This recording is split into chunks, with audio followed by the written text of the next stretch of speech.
Mga kasister, ang mga Shining Group nag-swimming po dito sa Subic Bay.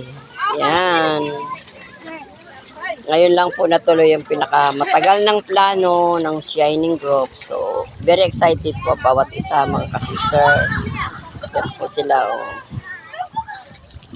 Yung baby diyan kanina, natumba siya. Ayan. Yung baby ni Claire, ayan, oh, may hawak. Natumba sila magnanay sa lubog pati baby. O, yan. Ang saya-saya ng Shining Group.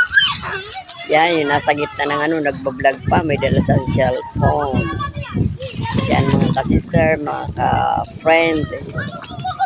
From Metro Manila po, dumayo po kami dito sa Subic para lang marating namin yung pinakamasarap na dagat na napakalinaw.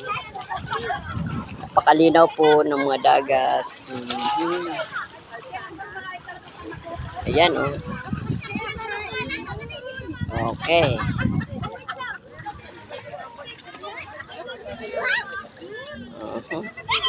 Yan naman yung lagyanan ng mga pagkain.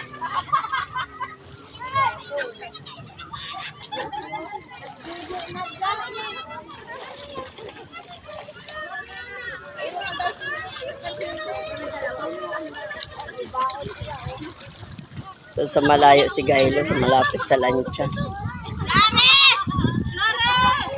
Maria Jade ang nakasulat doon sa lancha. Ayan, kulay puti siya. Tapos meron pa doon barko sa malayo. Diba ang ganda?